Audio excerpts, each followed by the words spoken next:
Memang berkuliah itu tidak menjamin kesuksesan kita. Karena kesuksesan bukan hanya pada level pendidikan, tetapi dengan berkuliah kita bisa menambah wawasan, kita bisa menambah jejaring, dan kita bisa menambah daya saing kita. Salah satu mahasiswa berprestasi kami di bidang climate change, perubahan iklim, dan saat ini mewakili Indonesia.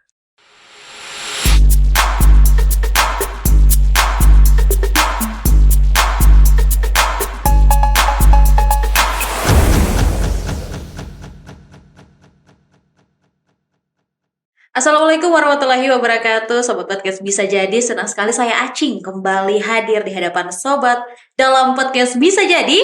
Bisa dong. Luar biasa. Tepuk tangan dulu buat kita semua. Nah, akhirnya hari ini saya kembali hadir di hadapan Sobat Podcast Bisa Jadi. Pastinya bakal bersama bintang tamu yang bakal memberikan banyak informasi-informasi menarik kepada Sobat Podcast Bisa Jadi dimanapun Anda berada. Dan hari ini saya sudah kedatangan seseorang dari Universitas Muhammadiyah Kendari. Sudah ada Kaprodi ya, Kaprodi dari Pendidikan Bahasa Inggris. Assalamualaikum Bapak. Assalamualaikum warahmatullahi wabarakatuh. Baik, Pak Rahmat ya? Ya. Oke, gimana kabarnya sore hari ini? Alhamdulillah baik, Bocing. Baik, sehat ya? Ya, sehat. Saya jangan dipanggil Bu deh, ketuaan tadi. Oh, ketuaan. Oke. Adik, kalau begitu. Oh, boleh. Baik, sehat ya pastinya hari ini ya? Alhamdulillah, sehat. Baik. On fire. Oh, siap. Pokoknya untuk memberikan informasi nih kepada Sobat Podcast Bisa Jadi tentang khususnya pastinya tentang jurusan pendidikan bahasa Inggris ya di UM Kendari atau Universitas Muhammadiyah Kendari. Baik. Nah, terkait jurusan atau program studi pendidikan bahasa Inggris ini sendiri nih Pak Rahmat. Mungkin kita boleh diceritain dulu sedikit. Dia ini sudah dari tahun berapa sih hadir di UM Kendari? Ya, program studi pendidikan bahasa Inggris ya. Ya, di Universitas Muhammadiyah Kendari ini kalau mau flashback ke belakang terkait pendirian program studinya, ini dimulai dari tahun 2001 kalau tidak salah. Nah, itu juga menjadi awal dari eksistensi Universitas Muhammadiyah Kendari. Itu hanya programnya awalnya D1, Oke. 1 tahun. Nah, setelah itu berkembang dan di tahun 2006 kalau seingat saya 30 Agustus 2006 itu menjadi S1 program studi pendidikan bahasa Inggris, dan alhamdulillah sampai sekarang kita hadir di Universitas Muhammadiyah Kendari. Baik, berarti kalau untuk S1-nya ini sudah sejak tahun 2006. Tahun 2006. Wah, berarti sekitar 17 tahunan 17 lah ya tahun, sudah ada di UM Kendari untuk jurusan pendidikan bahasa Inggris ini Iya. sendiri. Nah, kalau sampai saat ini jumlah mahasiswanya sudah ada berapa banyak, Pak? Kalau jumlah, ini yang saya juga mungkin belum bisa jawab pastinya, tetapi tadi kalau untuk mahasiswa aktif, saya cek di datanya, itu kurang lebih 464, dan mungkin kurang karena kita sudah 2 kali wisuda di bulan Desember tahun lalu 2002 dan di bulan Juni bulan lalu. Jadi mungkin sekitaran ya 300-an. Sekitar 300-an ya untuk saat sementara ini. menunggu mahasiswa baru lagi. Baik. Oh ya, saat ini juga masih ini ya Ya. dalam proses penerimaan ya, Dalam Pak ya? proses penerimaan mahasiswa Oke. baru. Nah, ini mungkin yang perlu disampaikan juga nih sama Sobat Podcast Bisa Jadi terkait penerimaan mahasiswa baru ini. Kalau untuk tahun ini sendiri nih, Pak, di jurusan program studi pendidikan bahasa Inggris ini, ada berapa kuota Pak yang disediakan untuk mahasiswa baru? Kalau untuk tahun ini kita mungkin dibatasi sampai 80 mahasiswa dulu. Oke. Iya, karena ada beberapa program-program studi, misalnya kita juga saat ini kalau untuk S1-nya kita batasi, kenapa? Karena saat ini ada pendidikan profesi pendidikan bahasa Inggris, PPG istilahnya ya. Iya. Jadi kita juga nanti jangan sampai kita terima kebanyakan mahasiswanya tidak dapat ruangan. Nah, jadi Baik, berarti memang untuk saat ini ada 80 ya Pak ya? 80. Oke. Nah, kalau melihat nih Pak, saat ini kan pasti sedang dibuka ya. Sampai kapan Pak kalau boleh tahu? Nah, Pembukaan? untuk penerimaan ini sudah berjalan gelombang kedua ini Heeh. sampai 8 Agustus. Sampai 8 Ya, jadi Agustus mungkin untuk 80 kuota itu ya ya? untuk 80 kuota. Oke. Nah, Pak, melihat khususnya di UM Kendari sendiri nih, Pak, terkait program studi bahasa Inggris ini sendiri dengan pendaftaran penerimaan mahasiswa baru yang maksudnya tiap tahun selalu diselenggarakan atau tiap setahun bisa 2 kali atau gimana? Setahun sekali. Oh, setahun sekali Tet- tetap ya. Tapi gelombangnya mungkin Tapi yang gelombangnya ya. ada beberapa kali begitu. Bagaimana Pak melihat antusiasme khususnya mungkin masyarakat Sulawesi Tenggara nih Pak untuk menjadi mahasiswa khususnya di program studi pendidikan bahasa Inggris Pak? Ah, kalau untuk program studi pendidikan bahasa Inggris sendiri lumayan stabil, Iya. tiap tahunnya. Dan memang sekarang itu sedikit kalau menurut saya melihat ada pergantian paradigma adik-adik kita di dalam memilih Jurusan. jurusan atau Oke. program studi. Kayaknya sekarang karena misalnya kayak kita di Sulawesi Tenggara mulai perusahaan di mana-mana, perusahaan tambang, jadi eh, banyak yang ke teknik pertambangan. Oke. Itu lebih banyak dibanding kami sekarang. Dan juga dunia digital yang lagi marak-maraknya, nah itu juga yang menjadi sekarang yang lagi diminati. Jadi, tetapi overall di pendidikan bahasa Inggris di sendiri kami masih stabil. Masih stabil Iya, ya. masih stabil. Baik. Nah, kalau untuk persyaratannya sendiri mungkin ya Pak untuk mendaftar atau masuk di jurusan pendidikan program studi pendidikan bahasa Inggris di UM Kendari itu apa saja Pak persyaratannya? Iya, kalau untuk persyaratan seperti biasa, Pada umumnya ya. pada umumnya. Dan setelah mengumpulkan berkas-berkas, ijazah, transkrip dan yang lain-lain, ya nanti kita akan tes. Oh, ada tesnya. Ada tesnya. Seperti online dan apa offline. tesnya tuh? Ya, Apakah seperti yang kayak masuk kampus harus ada Ya. tes? Oh, seperti itu ya. Kami mengadakan tes ya semacam kompetensi akademik yang dasar-dasar. Setelah itu nyatakan lulus. Setelah itu dinyatakan Ya, lulus. kalau memenuhi passing grade. Baik, Ya, tentunya kalau misalkan nggak memenuhi ya udah gitu, nggak bisa nggak gitu. bisa. Baik, nah Pak ini juga sih untuk kuliah di jurusan bahasa Inggris sendiri. Mungkin ada beberapa orang yang berpikir saya takut nih kuliah di jurusan bahasa Inggris karena takutnya mungkin ya tidak lancar berbahasa Inggris dan jangan sampai ya namanya jurusan bahasa Inggris Ya. pasti ketakutannya aduh jangan sampai ngomongnya harus bahasa Inggris terus. Ya. Nah, yang kita pengen tahu tuh realita yang sebenarnya di jurusan bahasa Inggris itu seperti apa sih Pak kesehariannya mahasiswanya gitu. Ya, pertanyaan itu mungkin saya kembali bercermin ya ke diri saya. Oke. Ya, waktu yang lalu ya kurang lebih saya juga seperti itu. Tidak memiliki basic bahasa Inggris yang bagus, tapi memberanikan diri untuk masuk dan kuliah di bahasa Inggris, dan alhamdulillah dapat wisuda, dapat waktu, dan sekarang alhamdulillah bisa jadi diamanahi sebagai ketua program studi. Kembali ke pertanyaannya, ya memang saya rasa hampir semua mungkin yang tidak memiliki passion di bahasa Inggris memiliki ketidaknyamanan yang sama, tetapi kami mengundang, artinya memanggil adik-adik kita yang memang mau mengembangkan pengetahuan dan kompetensi bahasa Inggrisnya, karena di program studi kami memang sediakan bagaimana anak-anak ini atau adik-adik mahasiswa kita mengembangkan skill bahasa Inggrisnya dari dasar sekali. Dari dasar. Kita belajar misalnya kita belajar dari basic speaking, intermediate, dan kita melihat level-level level-level bahasa Inggris.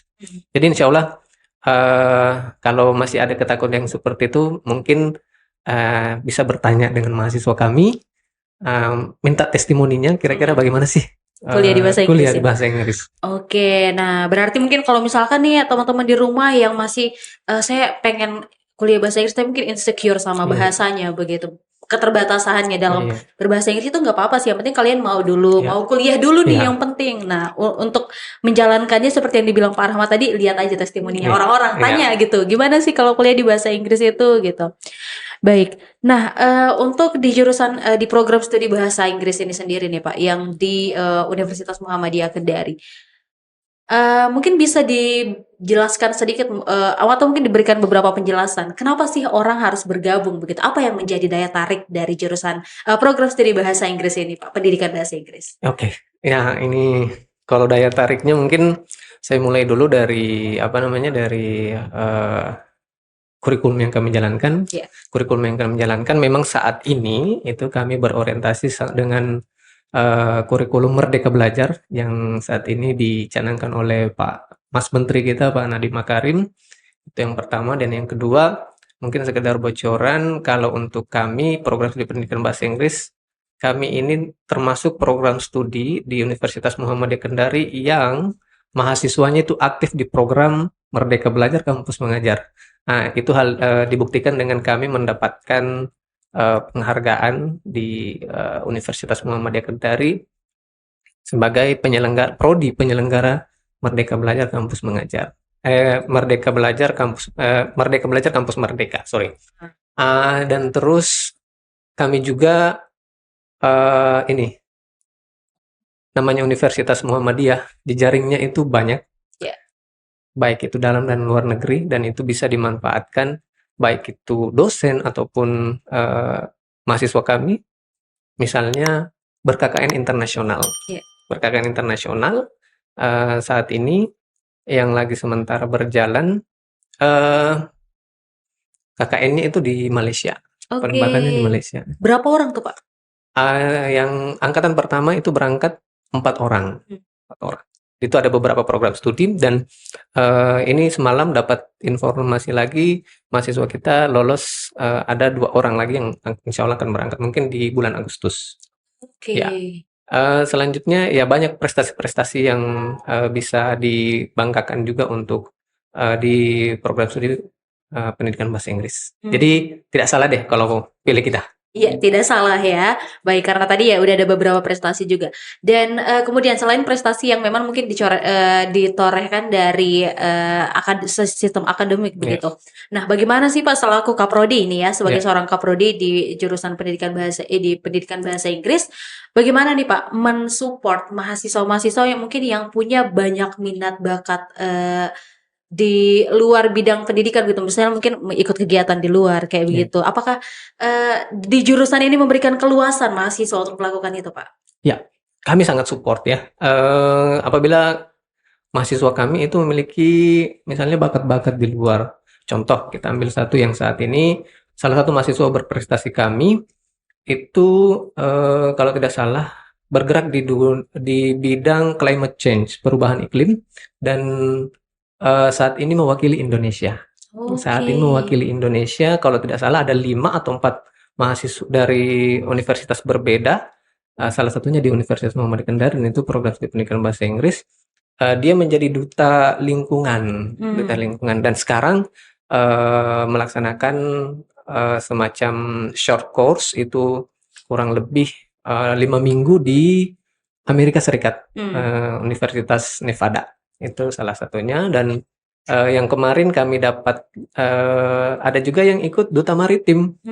Duta Maritim 2023 itu juara satunya yang laki-lakinya itu mahasiswa kami program studi pendidikan bahasa Inggris. Baik, berarti memang untuk mahasiswa-mahasiswanya Pak Rahmat sendiri ini nggak melulu dituntut bahwa kamu harus belajar di sini aja nih. Kalau misalkan mau ekspor lebih luas lagi, ya it's okay gitu, nggak apa-apa gitu. Seperti yang udah disebutkan tadi, ada beberapa mahasiswanya juga yang memang berprestasi di luar jurusan begitu, Pak.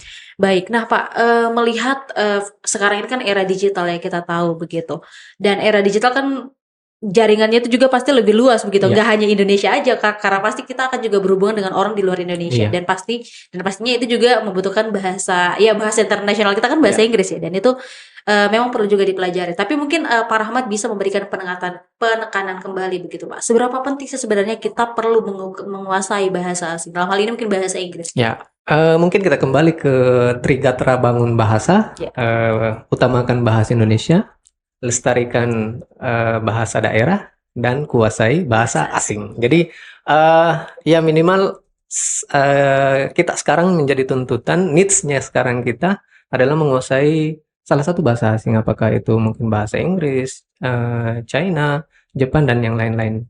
Dan mungkin kalau untuk di Sulawesi Tenggara mungkin masih terbatas bahasa-bahasa yang lain selain bahasa Inggris. Jadi kenapa tidak? Ayo kembangkan, walaupun kita mungkin kita berada di area disiplin yang lain bukan dari pendidikan atau dari jurusan lain, kita butuh bahasa Inggris supaya ekspansinya bisa lebih jos keluar. Itu yang kita ini.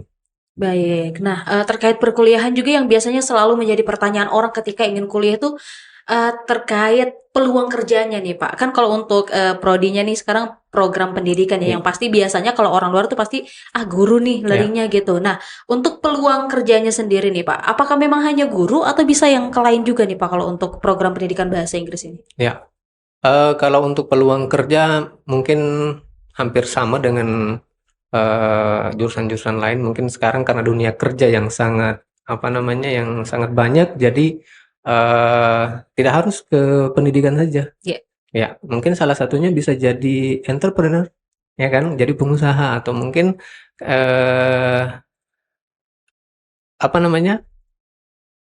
bisa jadi, mungkin bisa lanjut, mungkin mau jadi dosen juga boleh, tetapi itu tidak harus ke pendidikan. Ke perusahaan swasta pun boleh. Boleh. Ya, Berarti memang luas ya Pak. luas, Nggak hanya lumayan melulu luas lah. mentang-mentang kita masuknya jurusan pendidikan, Iya. tapi jatuh-jatuhnya pasti harus jadi guru. Nggak Iya. sesempit itu sebenarnya begitu peluang kerjanya. Dan nah terakhir nih Pak, dari Pak Rahmat sendiri nih buat sobat podcast bisa jadi kita. Pesan-pesannya mungkin Pak untuk masyarakat, entah itu mungkin mahasiswa baru yang masih bingung gitu, pilih mau kuliah di mana, ataupun masyarakat secara umum nih Pak, pesan-pesan yang pengen disampaikan, silakan. Ya, baik. Jadi untuk masyarakat Sulawesi Tenggara ataupun pendengar podcast bisa jadi pada dasarnya memang berkuliah itu tidak menjamin kesuksesan kita. Karena kesuksesan bukan hanya pada level pendidikan, tetapi dengan berkuliah kita bisa menambah wawasan, kita bisa menambah jejaring, dan kita bisa menambah daya saing kita, sehingga kedepannya kita bisa lebih lebih melek ataupun bisa lebih beradaptasi dengan perubahan-perubahan global yang sangat cepat dan sangat dinamis seperti saat ini. Mungkin itu saja. Baik, nah luar biasa banget ngobrol-ngobrol kita hari ini bareng Pak Rahmat yang merupakan Kaprodi dari Jurusan Pendidikan Bahasa Inggris Universitas Muhammadiyah Kendari. Kita beri tepuk tangan dulu dong buat tamu kita pada hari ini. Baik, tentunya kami berterima kasih nih buat Pak Rahmat yang pastinya memberikan informasi, bahkan edukasi sih kepada kita tentunya tentang informasi yang mungkin masih jarang diketahui nih sama masyarakat terkait jurusan program studi bahasa Inggris di Universitas Muhammadiyah Kendari. Dan tentunya juga buat sobat podcast bisa jadi, kami juga berterima kasih karena sudah menyaksikan ngobrol-ngobrol kami pada hari ini. Semoga apa yang kami sampaikan hari ini bisa memberikan manfaat atau bisa memberikan informasi baru tentunya kepada sobat podcast bisa jadi. Baik, saya Acing mewakili seluruh kru yang bertugas pamit undur diri. Jangan lupa like, subscribe, dan komen. Assalamualaikum warahmatullahi wabarakatuh. Dadah.